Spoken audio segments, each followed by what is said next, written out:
शनिवार के दिन जो पीपल के वृक्ष में सरसों के तेल का दीप लगाता है उसको शनि कभी परेशान नहीं करता। एक बात हमेशा ध्यान रखिएगा, मान लो अगर कोई भारी रोग ऐसा शनि महाराज के कारण हो गया हो, अच्छे काम करते करते उल्टे हो रहे हैं, होते हैं किसी किसी के साथ में, विपरीत परिस्थितियां आ जाती है, अच्छा करने जाओ बुरा हो जाता है, अच्छा कर्म करने जाओ बुरा हो जाता है। तो पीपल के वृक्ष की जो छाल होती है, छाल देखिए पीपल के वृक्ष में जो छाल लगी होती है, उस छाल को घिसकर चंदन बनाकर भगवान शंकर का स्नान कराकर, अभिषेक कराकर, पूजन कराने के बाद में पिपलेश्वर महादेव का नाम लेकर, कौन से महादेव? पिपलेश्वर महादेव का नाम लेकर वो जो घिसी हुई छाल होती है उस छाल का तिलक भगवान शंकर को लगा लो और उसी का थोड़ा सा भाग अपने कंठ पर, मस्तक पर लगाना प्रारंभ कर दो। धीरे धीरे जो विपरीत दशा है वो सुधरना प्रारंभ हो जाती है। पर नाम याद रखना, पिपलेश्वर महादेव। विशेष कोई बीमारी ऐसी लग गई है या विशेष कोई तकलीफ ऐसी हो गई है जिसका निवारण नहीं हो रहा, शनिवार के दिन तो आप धतूरा चढ़ा सकते। धतूरा चढ़ाने का भी एक क्रम है। हल्दी में भिगोकर धतूरा चढ़ाया जाता है लक्ष्मी के लिए, चंदन में भिगोकर धतूरा चढ़ाया जाता है आयु की वृद्धि के लिए। अबीर एक सफेद कलर का बॉर्डर होता है, अबीर गुलाल जो होती है, गुलाल में अबीर डलता है, चमकदार, आपने देखा होगा अबीर। तो अबीर में धतूरा जो डुबो कर चढ़ाया जाता है, अबीर को लगाकर चढ़ाया जाता है, वो रोग मुक्ति का होता है। काय के लिए होता है वो? रोग मुक्ति। धतूरे का भी एक स्मरण होता है महाराज।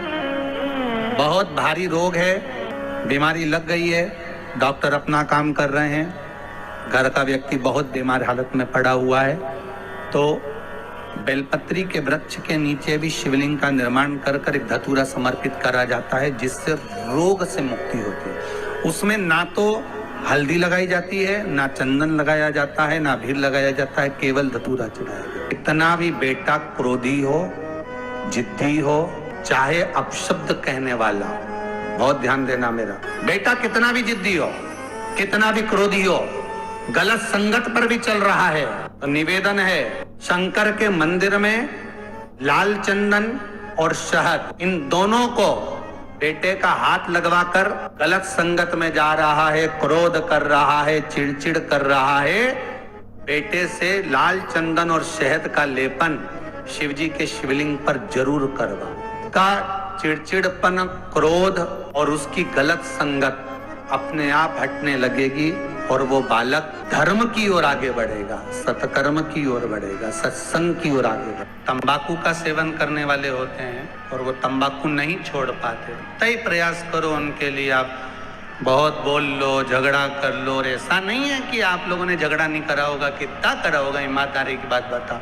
4-5 दिन तो आप लोगों ने नए में तो रोटी भी नहीं खाई होगी झगड़ा के कारण, तुम तंबाकू छोड़ो, तंबाकू छोड़ो, और तुम्हारे सामने नहीं खाए तो क्या हुआ, बेरू बाहर जाके खा ले।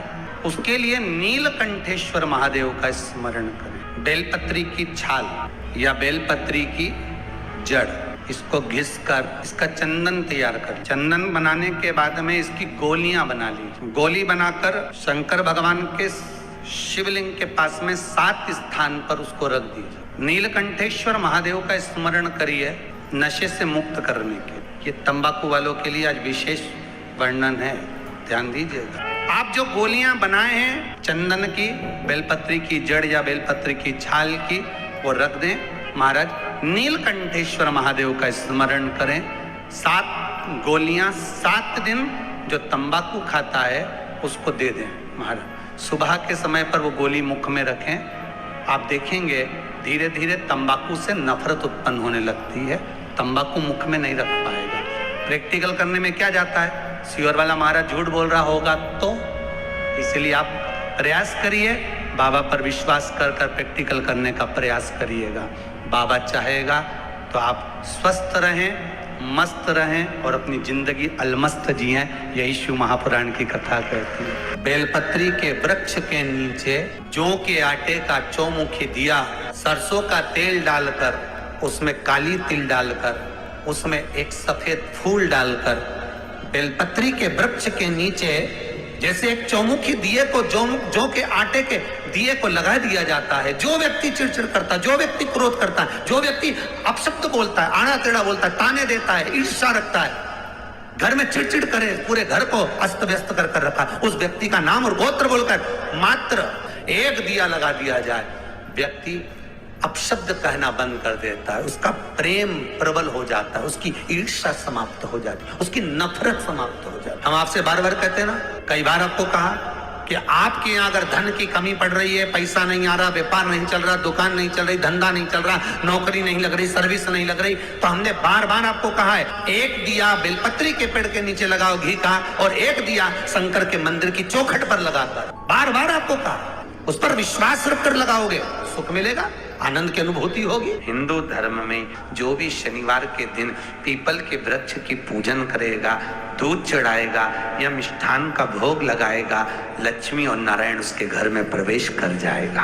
अब एक दिन आपने अपना बना लिया, बाकी के दिन अगर कोई इस पीपल के वृक्ष के नीचे आएगा और यहाँ तो दरिद्रता बैठी है, तो उसका क्या होगा?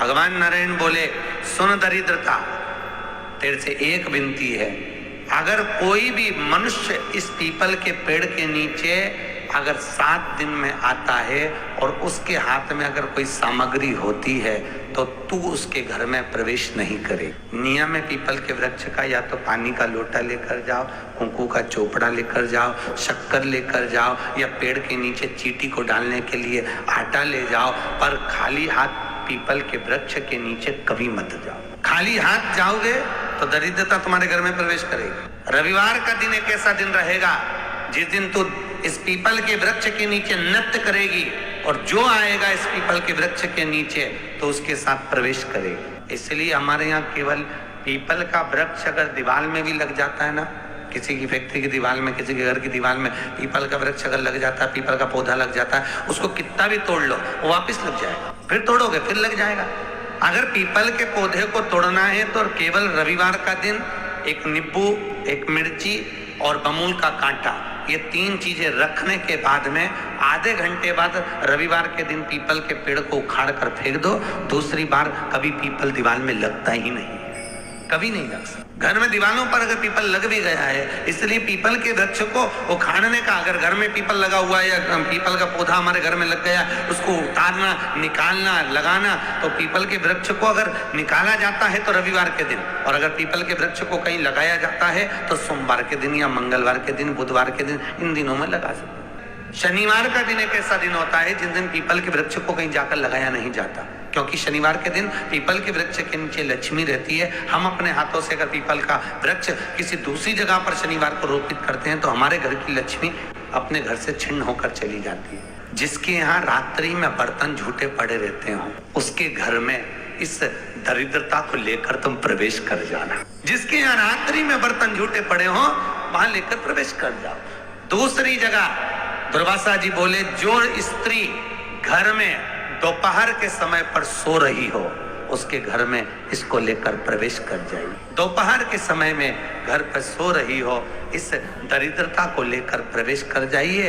तीसरा, जिसके यहाँ पर दरवाजे पर कांटे वाले पौधे लगे हों, उस घर में इस दरिद्रता को लेकर प्रवेश कर जाइए। दाता और विधाता, लक्ष्मी और दरिद्रता के सगे भाई हैं। दाता को फिटकरी प्रिय है, विधाता को नमक प्रिय। ये दोनों हमेशा लक्ष्मी को और दरिद्रता को दोनों को समझाते थे, दोनों में प्रेम बढ़ाते थे। आज भी हिंदू धर्म की रीति है। यहाँ तो ठीक है, जिसके यहाँ पर भी अगर थोड़ी सी भी परेशानी होती है, थोड़ा सा क्लेश होता है, अशांति होती है, लक्ष्मी नहीं टिक रही हो, काम नहीं बन रहे हो, बहुत प्रयास करा जा रहा हो और हमारा कार्य नहीं होता, तो क्या करते हैं? फिटकरी और नमक को पानी में डाल देते हैं और घर में पोछा लगा देते हैं। आप लोगों ने आजकल फेसबुक पे भी पढ़ा होगा, व्हाट्सएप पे भी पढ़ा होगा। तो क्यों लिखा उसमें? उसका कारण ही केवल ये है कि दाता और विधाता की प्रियता उसमें। श्री शिवाय नमस्तुभ्यम, सब बोलिए एक बार जमकर, श्री शिवाय नमस्तुभ्यम। प्रैक्टिकल जरूर करना, कहीं सियोर वाला महाराज झूठ तो नहीं बोल रहा। शास्त्रों की बातें हमारे जीवन में हमें सुख प्रदान करे, इसलिए इस भाव का आनंद करते हुए आज की कथा को विराम देते हैं।